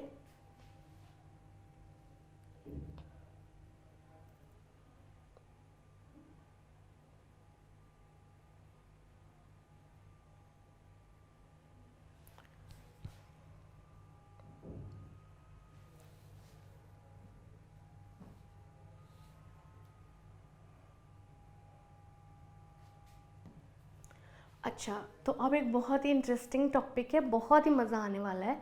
वो ये है कि जो जैव विविधता है उसका संरक्षण किसकी जिम्मेदारी है। देखो बेटा, वो सभी की जिम्मेदारी है, हम सभी की, जितने मानव हैं इस पृथ्वी पर उन सब की जिम्मेदारी है। और सारे राष्ट्रों ने इसकी सामूहिक उत्तरदायित्व को समझा है, इसीलिए सारे राष्ट्रों ने इसके लिए प्रयास करे हैं। जो प्रयास हैं वो दो प्रयास आपके सिलेबस में है, प्रयास बहुत हुए हैं, लेकिन दो प्रयास हैं जिनको मुख्यतः आपके सिलेबस में रखा गया है, तो मैं उन पे ही डिस्कशन आपसे करूँगी। ठीक है, तो बेटा इसको एक चीज़ समझने से पहले हमें एक टर्म समझनी होगी जिसका नाम है सतत विकास। सतत विकास या सस्टेनेबल डेवलपमेंट का क्या मतलब होता है? इसका मतलब है कि ऐसे रिसोर्सेज का इस्तेमाल करो, संसाधनों को इस तरीके से इस्तेमाल करो कि आपकी ज़रूरत भी पूरी हो जाए और आने वाली पीढ़ियों की ज़रूरत भी पूरी हो जाए। ठीक, तो हम इसको इस तरह से डिफाइन करते हैं, सतत विकास क्या है, वर्तमान में संसाधनों को ऐसे उपयोग करना कि हमारी ज़रूरतें भी पूरी हो जाए और आने वाली पीढ़ियों की भी पूरी हो जाए। ठीक है बेटा, अच्छा, तो ये जो टर्म है सतत विकास, इसका कॉन्सेप्ट दिया कब गया था? ये दिया था ब्रंटलैंड रिपोर्ट ने 1987 में। ठीक है, और इसी को ध्यान में रखते हुए अर्थ समिट करी गई, है ना, अर्थ समिट करी गई 1992 में। कहाँ करी गई? ब्राज़ील में। 1992 में ब्राज़ील में एक तरीके से मीटिंग करी गई जहाँ पे ये डिसाइड करा गया कि भाई हम लोगों को अपनी जैव विविधता को संरक्षित करना है। ठीक है, क्या हुआ? 1992 में रियो डी जेनेरियो में जैविक विविधता पर ऐतिहासिक सम्मेलन हुआ जिसमें सभी राष्ट्रों ने ये डिसाइड किया कि जैव विविधता का संरक्षण के लिए उचित उपाय करे जाएं। ठीक है बेटा, उसके बाद क्या हुआ कि 10 साल बाद फिर से एक वर्ल्ड समिट हुई। कब? 2002 में। और ये अब की बार कहाँ हुई? ये हुई साउथ अफ्रीका में, जोहान्सबर्ग में। ठीक है बेटा, उसके बाद में देखो इसी क्रम में 2002 में दक्षिण अफ्रीका के जोहान्सबर्ग में सतत विकास पर विश्व शिखर सम्मेलन हुआ, world summit on sustainable development. इसने क्या करा? इसने टारगेट करा कि 2010 तक हम लोग ये शपथ लेते हैं कि कैसे भी करके वैश्विक, प्रादेशिक और स्थानीय स्तर पर, हर स्तर पर जैव विविधता की जारी क्षति को रोकेंगे। ठीक है, तो बेटा पहला स्टेप जो हम लोगों ने पढ़ा वो ये पढ़ा कि अर्थ समिट हुई 1992 में, जिसमें सारे राष्ट्रों का ध्यान इस तरफ खींचा गया कि भाई जैव विविधता को संरक्षित करने की ज़रूरत है, वरना ये कैसे हम इसे आगे वाली पीढ़ियों तक पहुंचा सकते हैं। ठीक, अच्छा, उसके बाद 10 साल बाद फिर से एक बार वर्ल्ड समिट हुई 2002 में, जिसमें ये डिसाइड हुआ कि देखो 2010 के लिए हम लोग टारगेट सेट करते हैं कि कैसे हम लोग जो है ये जैव विविधता को संरक्षित करेंगे हर स्तर पे। कौन से? वैश्विक स्तर पे, प्रादेशिक स्तर पे और स्थानीय स्तर पे कमी लाएंगे, किसमें? क्षति पहुंचाने में, ताकि इसको अच्छे से संरक्षित किया जा सके। ठीक, तो इस तरीके से हम देख रहे हैं कि कैसे सारा विश्व एक साथ जैव विविधता को संरक्षित करने के लिए प्रयास कर रहा है। ठीक है, तो ये आपके सिलेबस में था, तो मैंने थोड़ा बहुत बता दिया है। बट बेटा आपको इसमें ये बात जो ब्रुंटलैंड रिपोर्ट है इसके बारे में बुक में नहीं दिया हुआ है, तो आप इसको स्किप भी कर सकते हैं, लेकिन आपको अर्थ समिट 1992 है ना और वर्ल्ड समिट 2002 के बारे में इंफॉर्मेशन होनी चाहिए। राइट, ओके, ठीक है। तो एक बार मैं फिर से रिवाइज कराती हूँ आपको कि जो जैव विविधता का संरक्षण है वो किसी एक इंसान की नहीं बल्कि समूचे विश्व की जिम्मेदारी है। इसका एहसास हम लोगों को बहुत पहले से था, लेकिन 1992 में जाके इसको लेके पहली बार एक तरीके से पूरे विश्व ने इकट्ठा होकर डिसीजन लिया। वो कब था? अर्थ समिट 1992। कहाँ था? रियो डी जेनेरियो, ब्राज़ील में। ठीक है, जिसको कहा गया जैव विविधता का ऐतिहासिक सम्मेलन। वो जैव विविधता पर एक ऐतिहासिक सम्मेलन था जिसमें सभी राष्ट्रों ने क्या ये आह्वान किया कि जैव विविधता संरक्षण के लिए हमें कार्य करना होगा, अदरवाइज हम सतत विकास नहीं कर पाएंगे। राइट, दूसरी बात, उसके 10 साल बाद 2002 में दोबारा एक समिट हुई। कब समिट हुई? कहाँ हुई? समिट हुई 2002 में दक्षिण अफ्रीका के जोहान्सबर्ग में, जहां पे जिसको कहा गया world summit on sustainable development या सतत विकास पर विश्व शिखर सम्मेलन, जिसमें ये कहा गया 190 देशों ने मिलकर शपथ ली कि सन 2010 तक जैव विविधता की को जो क्षति हम लोग पहुंचा रहे हैं उसमें कमी लाएंगे। उन्होंने कमिटमेंट किया है कि नहीं 2010 तक ना हमें ये जैव विविधता को संरक्षित करना ही होगा प्रत्येक स्तर पे। कहाँ? मतलब ग्लोबल लेवल पे, मतलब पूरे विश्व की, प्रादेशिक लेवल पे, मतलब अपने अपने स्टेट की या अपने अपने एरिया की, रीजनल लेवल पे। ठीक, तो कहीं ना कहीं ये उससे बड़ा कमिटमेंट था, जहां उन्होंने अपने आप को एक टाइमली टारगेट दिया 2010 का, साथ में ये भी डिसाइड किया कि किस किस स्तर पे उन्हें काम करना है, बल्कि ये डिसाइड किया कि हर स्तर पे उन्हें उस क्षति को रोकना है। ठीक है बेटा, एक बार और, सतत विकास क्या होता है? सतत विकास ऐसे वर्तमान में संसाधनों को ऐसे उपयोग करो कि हमारी जरूरत भी पूरी हो जाए और आने वाली पीढ़ियों की भी। ठीक, आपको याद हो गई ये सारी चीजें? Very good.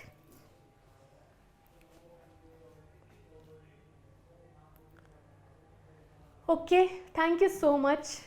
विद दिस ये चैप्टर खत्म होता है। हम लोगों ने सारे चैप्टर्स कंप्लीट कर लिया है। कंप्लीट हो गया है सिलेबस हमारा बायोलॉजी का, कंप्लीट बायो का सिलेबस हो गया है ना। अब आपको क्या करना है? Practice sheet.